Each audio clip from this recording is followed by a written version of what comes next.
clumsy with me starting it. Mm-hmm. Good afternoon. How are you? Doing well. I'm good.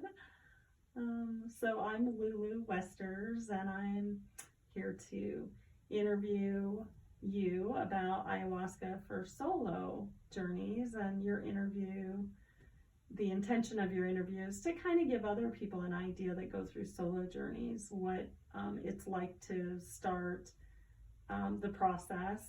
And you're planning to do it tonight. So I just wanted to get an interview before to see kind of what you're up to. And if you could just tell us all your name and your background, maybe a little bit about yourself, where you're from and what you're up to and your age, so forth. Beau, 40 years old, and where I came from. A background in a lot of meditative practice. What type? Buddhist practice, Zen practice, Taoist practice, Qigong, martial arts and yoga. And, That's a lot. So that's about 6-7 practices you just rambled off. Right. Yeah. Well, I've spent a number of years exploring different paths. Like I was really immersed in yoga for a number of years, and that opened the door to more studying and practicing meditation. Like my first exposure to meditation was through a teacher that I didn't really know what the background was or what the tradition was. It was just an exposure to certain practices, which later I learned were more along the lines of the Kabbalah, actually, and internal alchemy, like a Taoist kind of internal alchemy practice, and then I got really into yoga, and then like asanas, like I stayed more classical yoga. Like I did a teacher training when I was maybe 21. Around the time I sat my first Vipassana retreat. Wow. And gosh, that's young to be adventuring into all these spiritual places. So you're a very sort of spiritual person at the core, explorer of consciousness, or? Yeah. I've just, since I was a kid, I've always had that kind of inclination or orientation or curiosity. Yeah. What kind of books were you reading as a kid? Interest. When I was my first job, like wage job as like a young teen. I don't remember how old I was, but I got a job at a bookstore, and I remember finding the Sufi books and the Sufi poetry. Nice. Wow. And I read some of these Sufi poets and remember thinking, like, it was like this confirmation of something that was, it was like, wow, there's people that knew other things that, like, you don't see going on in the world, in our culture, or in our in people around, you know. And so to me that was like this confirmation of, like, there is a mystical path, and there are people who have tread upon it, and so I think that kind of started something for me too. It was just that, because as a it kid, gave you hope. Well, as a kid, I always felt like that I had access and experiences to.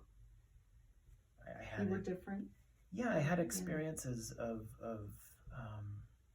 I don't even know how I would describe them adequately, but it just, there wasn't like a doubt in my mind, and yet I would look around and just see, like, wow, like, people are not having that experience. Oh my gosh, and and so I think when I started to discover that there were, I grew up like in the suburban Midwest. There was no yoga class. There was I wasn't exposed to anything. Same I was here. just, I get that. A Midwestern kid, and like in the suburbs, and I went to a Catholic high school. Oh, so it was almost like the heathen, or the the foreigners that were Buddhists, like you hear that stuff in church or something, and they were kind of the infidels, or the you were taught to actually fear them, or think that they were on the wrong. And I don't even know that I was taught that so much as like I just didn't even know anything else existed. Yeah. You know, I knew, of course, I'd heard of Buddhism, I'd heard of whatever. Worshipping idols. Right, yeah. The golden calf burning. Right. But I didn't feel like I had any genuinely authentic orientation, understanding of anything, even Catholicism. Yeah. I mean, it was all just kind of irrelevant to me at that age. Like it was just, I knew there was something else. Yeah. And so your hardcore studies then were, 21 to blah blah blah, and then at what point did you become like ordained, or like your hardcore kind of more intense spiritual path studies that were more challenging? Well, ultimately, I think the most challenging things have just been life. Yeah, the other parts of life. Real life. But getting a job, J-O-B. Right. Relationships and kids. Yeah. But so I had that exposure, like the meditation practice, a teacher, and then I got into yoga, and I dabbled in different practices, and then I found a Zen teacher, and I started to do retreats, kind of 4 or 5 times a year probably. And then I actually ordained in 2005, and went to acupuncture school. Ordained in what Zen, Zen Buddhist tradition. And where was that?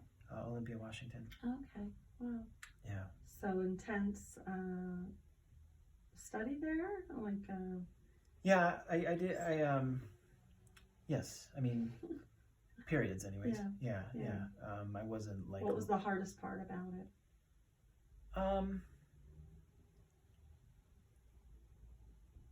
That always seems to change. You know, I mean, it's just again sitting still. Well, that has its own. I mean, there's physical challenge to the practice, and especially to like intensive periods of practice. It's very, I would say, physically rigorous in its stillness. But I really feel like it's, again, it's life is the challenge. Your life, and the practice is something that has to go beyond that particular form of practice, and then really be your whole life.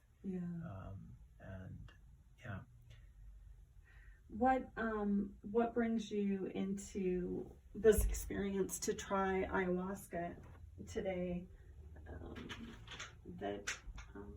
Can you tell us what you hope to get from it, or what you're up to with that? Well, in a way, I feel like it found me. Just now. It seems to have a way of doing that to people, doesn't it? Well, and that's not to say I right wasn't time. aware of it, and I haven't had an inclination until I felt like there was an opportunity that felt in alignment in some way that so there's a curiosity. There's a curiosity. Curiosity. Great. Yeah, that's a good thing to have for everything. Curiosity is a child.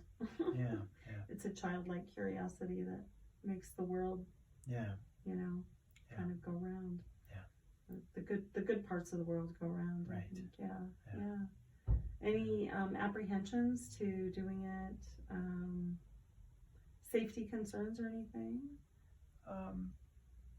You're not medicated. You don't have it. No, I don't. Not really. You're fairly clean diet. You don't have any health conditions.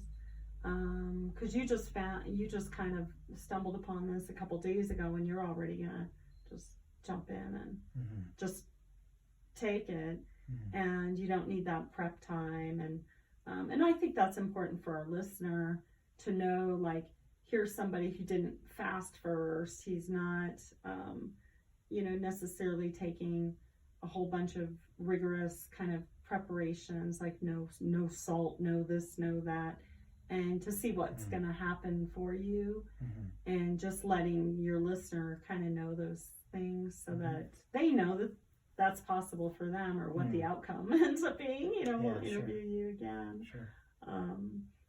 Because that's one of the things people, you know, like Soul Quest will have people do a really, really, really strict diet for a whole month. And then, you know, and then the outcome is most likely to be successful. But you haven't done that. So when I interview you tomorrow and you talk about that, that'll help the listener gauge what they can still get if they don't, you know, take that avenue. Sure. Yeah. Yeah. So let's see. So you're going to do a solo, no shaman, no guide. You know, that's very unusual. Almost nobody does that. Yes. Yeah. Nobody's crazy enough. No, I'm just kidding. I had one guide, one time, one shaman, and then I just, you know, committed to learning everything I could about it because it was so powerful. And that's what I hope for other people, that they can glean so much from the first journey that they want to do more for their own benefits and for the world. Yeah. So I'm happy you're doing this. Let's see, anything you want to add or talk about regarding, are you planning to use music this evening? Yeah, I suppose so. Yeah. Okay. Yeah, I'd say if there's any, just to go back to your previous question, if there's any apprehension, I think there's just a recognition of the degree of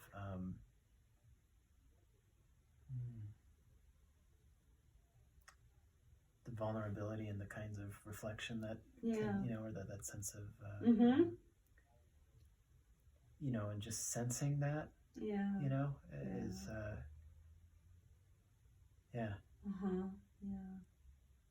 What about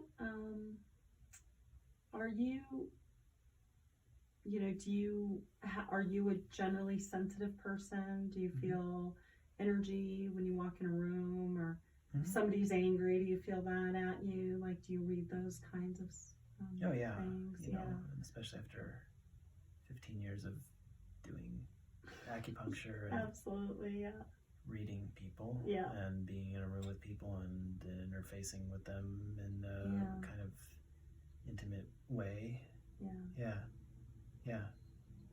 So this, and I think that serves a purpose with the solo journeys, being in a container that's private, to have your own space so you're not merging and mixing with other people's energies. And is that one of the kind of reasons that maybe you're even willing to venture into the solo? It actually sounds better than the ceremony.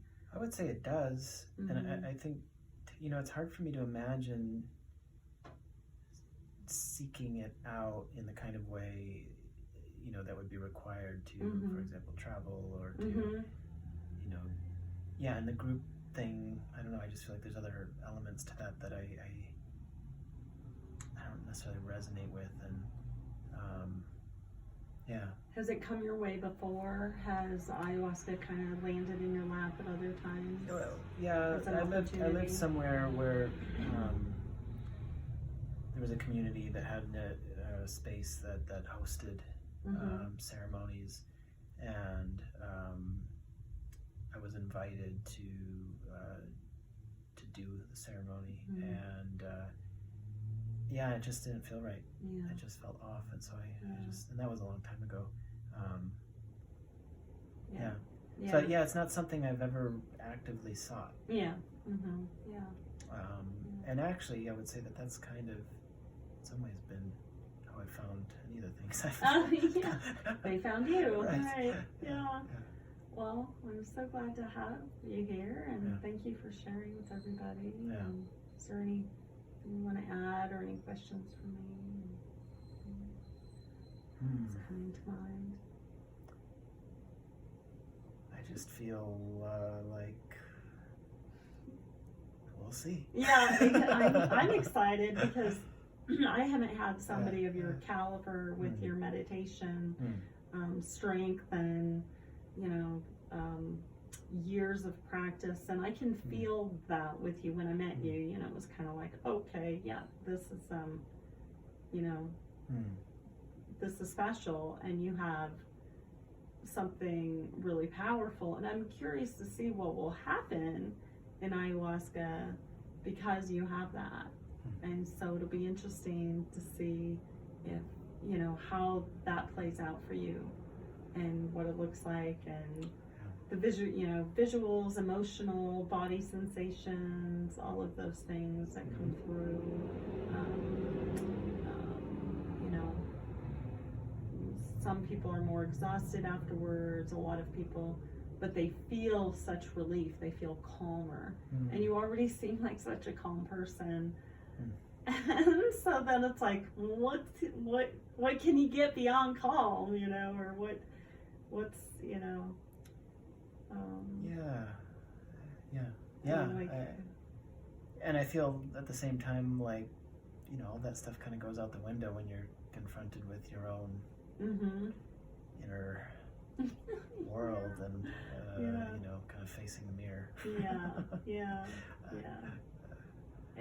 It seems to, like, when sometimes when I have a gap and then I get back to ayahuasca and I do it again, I don't realize how much agitation had built up in me until it's gone, and then I'm like, wow, boy, good thing I did that, you know.